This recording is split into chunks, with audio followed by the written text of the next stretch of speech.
Hello friends, I'm Brian, and this is Gizmo Board Games.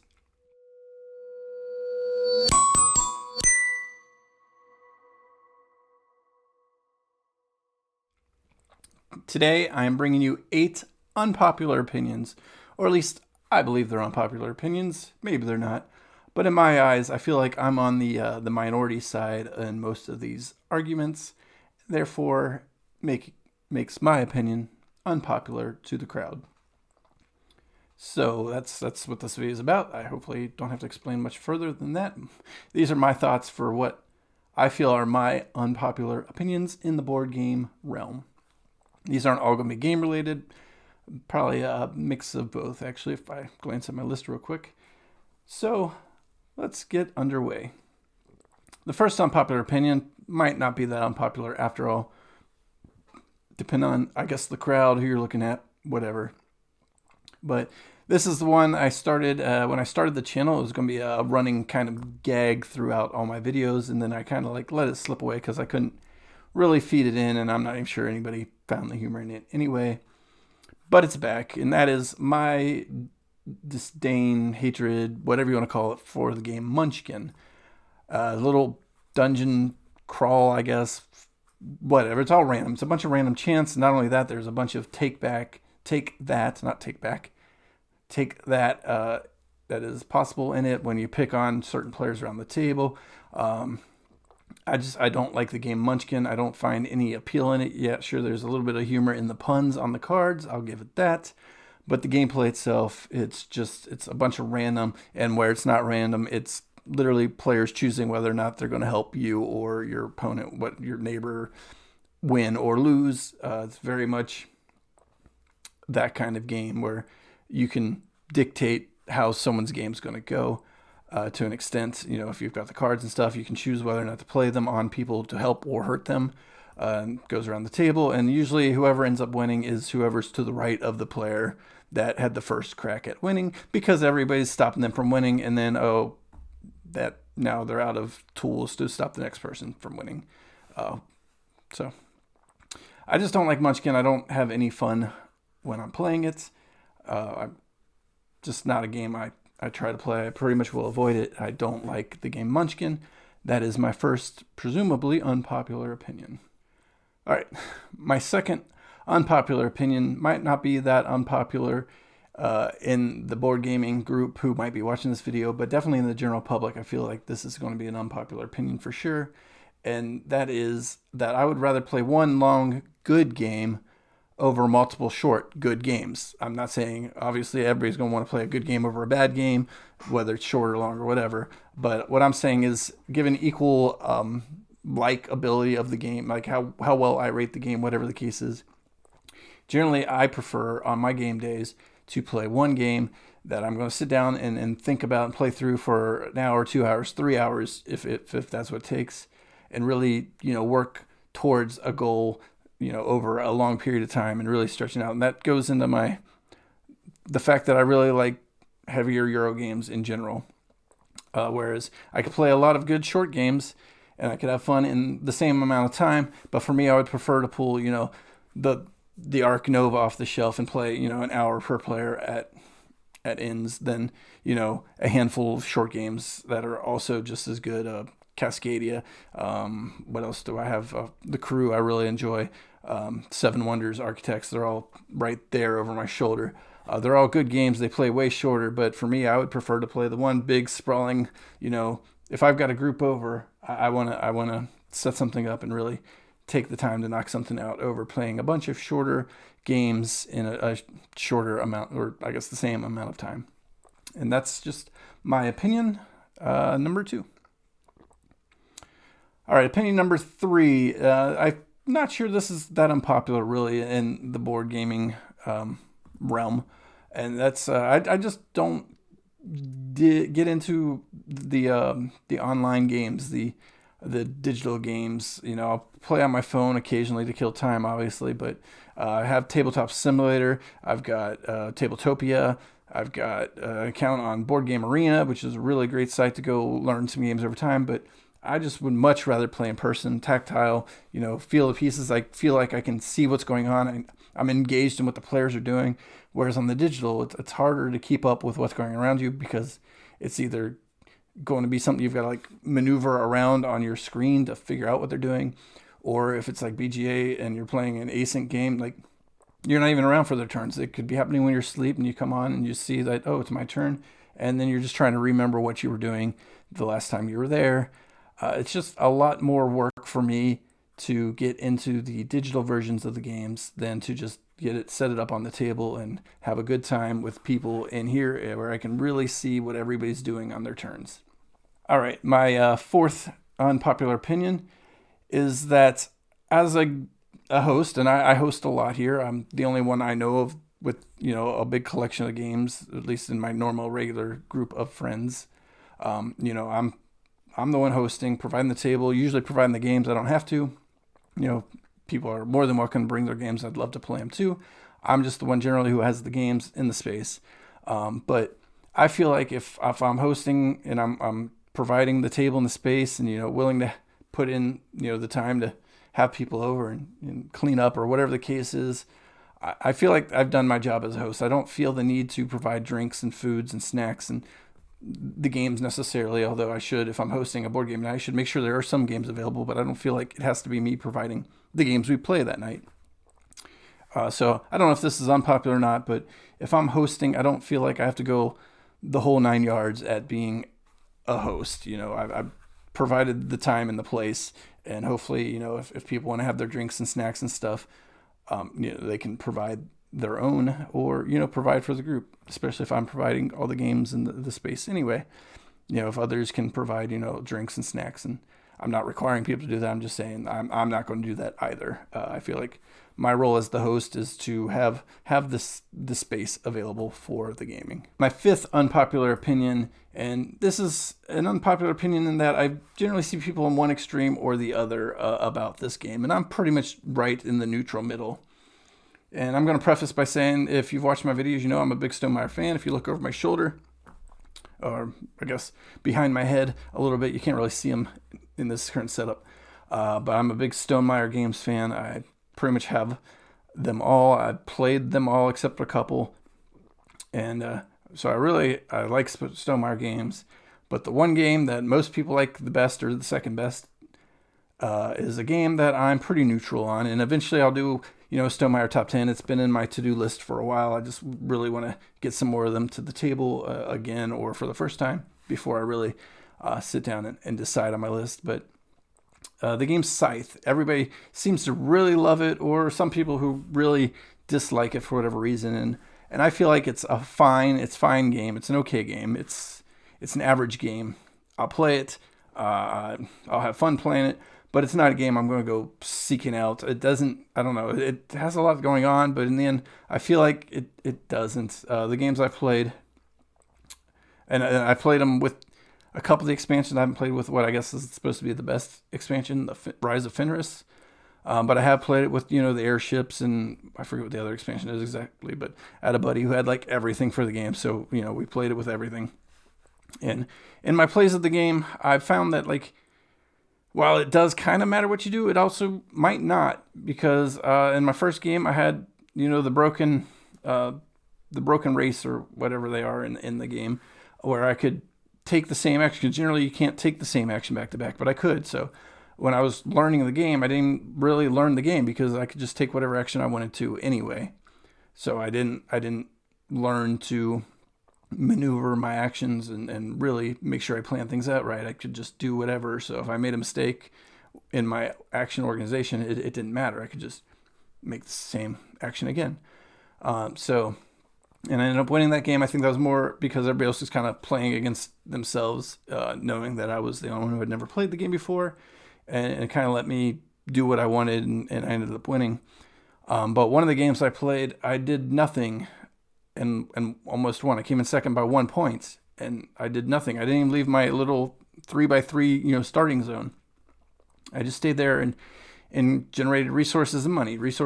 And I basically turtled. I ignored everyone. Everyone most part ignored me. The guy who ended up winning, he was going around because he could win 3 battles or whatever his special ability was.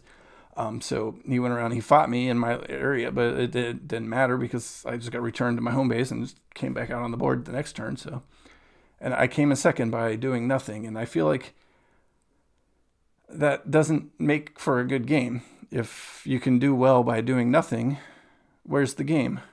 And so I don't know. I know it's people like the game. It's got a lot going on. It's a nice little resource generator, a little bit of an engine building. There's a lot of thinky things that can happen in the game. But do those things always matter? I don't know, because in one of my plays, I didn't do any of that and came in second by 1 point. So I don't know. It's a fine game. I'm okay playing it. I'll have a good time playing it. So I'm not saying I dislike Scythe, but I'm also not saying I like Scythe. It's just a game that exists, and I've played it, and it's been okay. It's an okay game. Scythe is an okay game, is my unpopular opinion. All right, my 6th unpopular opinion is that sometimes I would rather play solo. There it is. Everybody who's watched me for a while knows I play a lot of games solo anyway. That's by necessity more than anything. I don't have a standard game group, although I've got more gamers around me than I have in the past these days, and I do get games at the table with groups, and I'm constantly teaching them new games. And that's the rub with this one, is sometimes I just want to play the games I like and not have to teach people. And a couple examples of that is Rolling Realms, is a roll and write from Stonemaier Games, and it's a really fun little game that I really enjoy. And I've tried to teach it a couple times, and there's a lot going on because it's a roll and write, but there's also resources, and you have to figure out how to resources. And I got to babysit that you're kind of using them the right way and doing what you can do with them. And it just became more of a chore to play with others than to just play by myself. And it's got a nice little mini golf solo built-in game to it, and it's a real fun time. I just find that one way easier to play solo than to teach other people. And there's another game like that. I wish I could remember it offhand, but I had another recent experience that was pretty much the same. Instead of taking the time to teach and everything that entails, it's a long time to teach people to play. And I feel bad when I might have missed something that, halfway through that it matters. And if there's a lot going on, sometimes if it's a game that plays well solo, I just would rather play solo than with others, even if it's a game meant to play with others. So that's that unpopular opinion. Is just that some games I have that could play with others, I would just still prefer to play solo, because sometimes it's just easier that way, and therefore more fun for me than the struggle to try to get others to the table. But there are plenty of other games I love to teach, love to play with others too. But that's just one of my opinions. Is sometimes I would just rather play some games solo. All right. So, and this one seems more popular these days than it has been in the past, but I know it's still an unpopular opinion. You can look at Board Game Geek and look at the top games on Board Game Geek and realize that this is an unpopular opinion, and that is, I don't like Gloomhaven. I don't get the appeal of Gloomhaven, even because I've played it, and maybe it's because I've only played it solo. Maybe it does play better with people, but I don't understand how, because I couldn't beat the third. I think the third. It took me like 3 tries to beat the first scenario, but I played the third scenario 5 times this week by myself and didn't even leave the first room. There are 5 rooms set up on the board, and I didn't leave the first room. I couldn't leave the first room before I lost 5 straight times playing solo, where I know what both of my characters, I was controlling 2 characters, I know what they're both going to do from turn to turn. When you're playing with other people, you can only kind of hint at what you're going to do. Like, I'm going to go early and try to beat up that guy, or whatever the case. It's not 100% shared knowledge in the regular game. But in the solo game, it is 100% shared knowledge, because I know what all the plans are for all my characters, and I still couldn't manage it. There's too much random chance. Lots of times I would have this big move plan, and then I'd pull the card where, I didn't even get my attack off because it's the cross, whatever, the no symbol. And then the enemy would go and pull out the 2x, and now my guy who has 8 health just took 7. And to prevent that, I got to throw a card away, and then you run out of cards, you lose. And that's been 5 straight games of this scenario, is just me banging my head against the wall that is the game and the randomness. And I don't know how people are enjoying this game.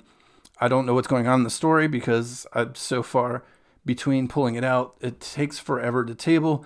I got the inserts to help make setup and tear down quicker. Knocking it down for like an hour to like 40 minutes to set them tear down is probably an exaggeration, but there were a number of times where I just didn't even want to pull it out because I knew the work involved in getting it set up. But I dedicated a whole table back there behind the camera to have Gloomhaven set up and pull it out and leave it set up and give it its fair shake because it is the number one in the game, and people do love Gloomhaven. But I don't know. Every time I played it, like, I wanted to play it less and not more. But I feel like I gave it its fair shake, and I want to see what everybody likes about it. And I just can't. I can't see how people are even beating it because, like I said, I knew everything that was going to happen, and then I still couldn't even come close. Didn't even come close to beating the scenario. Not once in 5 tries. I had the scenario memorized. Like, I can't pull it out now because I sold the game, but. I don't know. It's not for me. I don't know what I'm doing wrong. I don't know what I wasn't getting. But I feel like I gave it its fair shake now, having, tabled it and played it a bunch. And maybe I wasn't playing, maybe, the 2 characters I was playing just don't blend well. And that my bad. But I don't even know if I could have traded one out at that point, being, so far in being like 3 scenarios. Maybe 4 scenarios. I don't remember. I don't care. I didn't care about the story. I forgot about the story. I don't know why I was even in there at this point. I just know these 2 characters are in this dungeon and dying constantly. And yeah, so I think I learned that those campaign dungeon crawlers just are not for me, and that's good because they're expensive and I don't need to be spending on money on them anyway. So now I know I don't have to.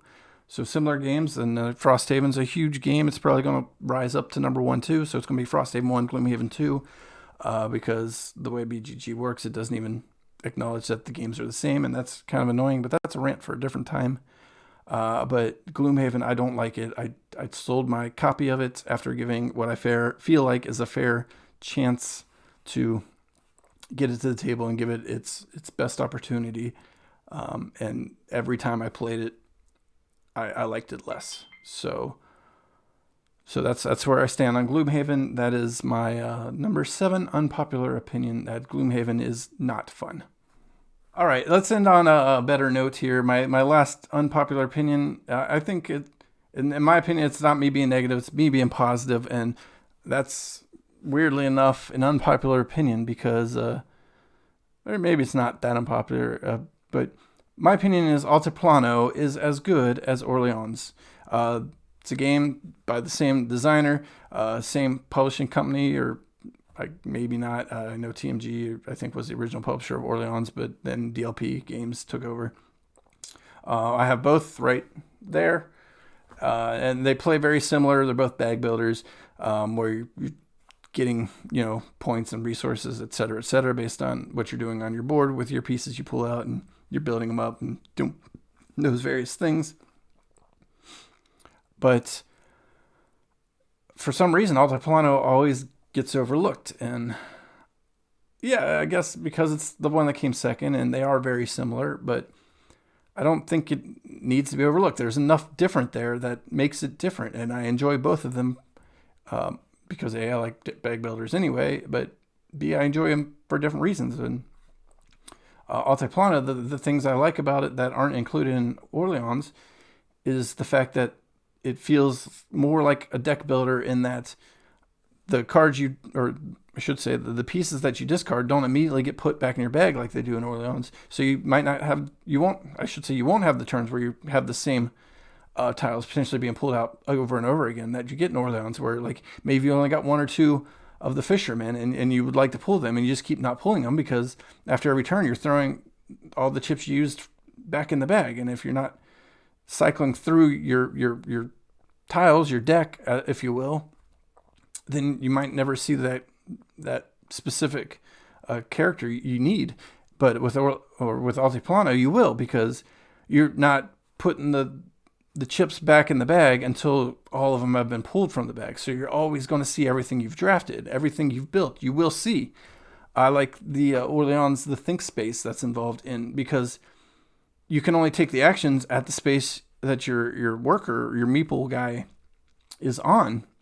So you got to plan out movement. You can't just play on your board and like do what you want when you want and just worry about order of operations. But now you got to worry about order of operations on your board and around the central board, because once you leave a location, then you can't do actions at that location anymore. Well, really, you can only do the actions at the location where your meeple's at. So not only do you got to plan out the actions you want to do on your board, but you got to plan out your movement to be able to take those actions on the board. And that's just an extra level of think space that isn't there in Orleans, for better or worse. I like it better. So that's my opinion. That's kind of the two main differences between the game. There are others, but I don't know why Altiplano typically is not ever mentioned in conversation, other than, most people just say, well, yeah, it's like Orleans, but Orleans is better. And, stay tuned for my top whatever games that I eventually get to. They're both very highly rated, and I think deservedly so, despite their similarities. I think there's enough offered to make them different enough games that I enjoy them both for their own reasons. And there you have my 8 unpopular opinions. I look forward to seeing you again next week with another video, or sometime before next week even, perhaps. And you only know that if you subscribe now in the button below. Give me a thumbs up if you like this video. Leave some comments below about your unpopular opinions, or, flame me about my unpopular opinions. I know everybody loves Gloomhaven, so tell me what I missed there. I don't know, but I feel like I gave it a fair shake before I sold it off, and I don't regret it at all. I could not get into that game. All right, that's enough about that. I will see you next time. Bye.